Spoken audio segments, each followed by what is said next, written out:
Politico reporting this morning that more than a dozen lawmakers met with a Yale psychiatrist last month for a briefing about Trump's mental health. Dr. Bandy Lee warns Trump is going to get worse and it will become uncontainable. She edited a book called The Dangerous Case of Donald Trump. It's a collection of testimonials from psychiatrists. None of them actually examine the president.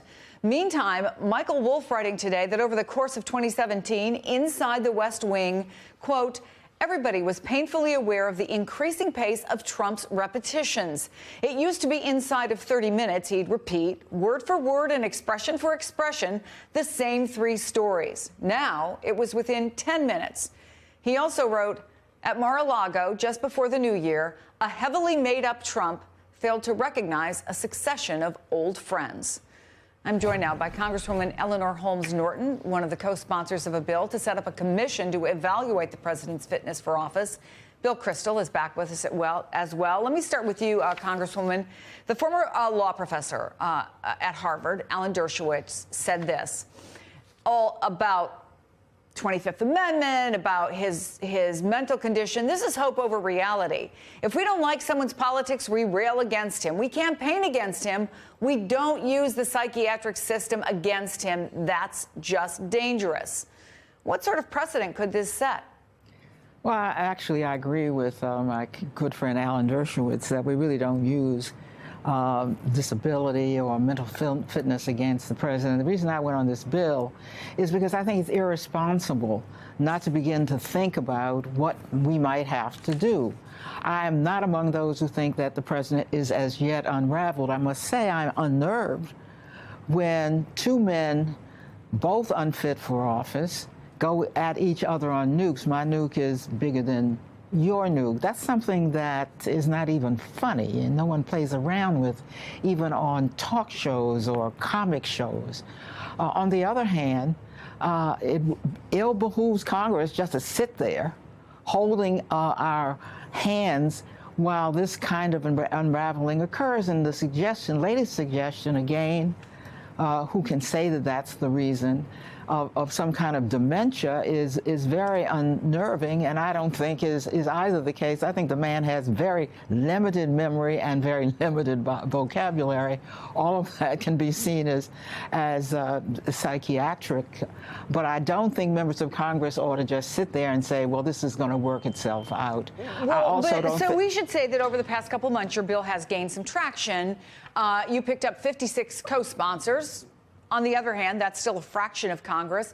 And at today's White House press briefing, Sarah Sanders was asked about the president's upcoming physical, and here's what she said. Next week, when he goes to his physical, are there mental acuity tests that go along with that, or is it purely physical in nature? We'll discuss, as I said, when I announced that he was going to be doing the physical. We'll have a readout of that after that is completed, and we'll let you know at that time. I mean, is a physical, Congresswoman, the proper place for an evaluation? What do you say to people who see your bill as pure partisan politics? It doesn't have any Republican co-sponsors, and frankly, if something is to happen with respect to this president, I don't expect the 25th Amendment, that's what we're talking about, to do it. And that's because I think that's even more complicated than impeachment. You'd have to get the vice president of the United States chosen by the president and a majority of his cabinet chosen by the president to essentially declare that the president who chose them is unfit.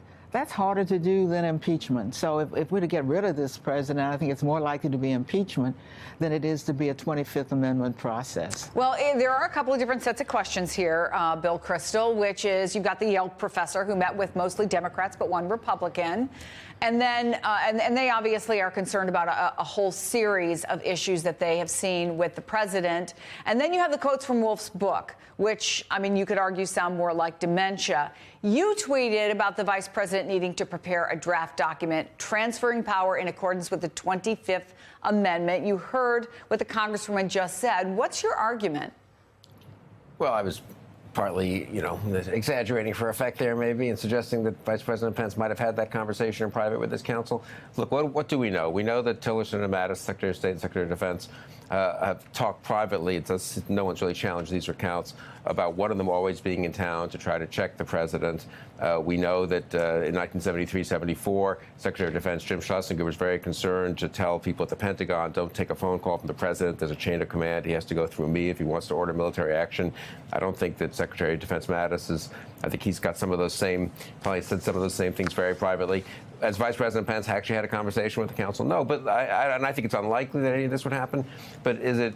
You sort of want to be prepared. Conversations happening, Bill, among Republicans? 3 years is a long time, Chris, and you'd want to be prepared, possibly, to do the right thing for the country. I tend to agree with the Congresswoman that impeachment is much more likely than the 25th Amendment, but it's a serious matter. And I mean, and I do think the North Korea tweet for me was sort of a moment of whoa. I mean, that is, fine if his memory isn't as great as it once was. That happens, but if you really have a kind of instability that leads to a recklessness, then people maybe you don't invoke the 25th Amendment, but I think, and I do believe this, I believe Chief of Staff John Kelly, Secretary of Defense Mattis, people like that, have spent some time thinking about ways to make sure that nothing really irresponsible is done because the president barks it out one day. And do you feel confident that if that situation arose, they could do that?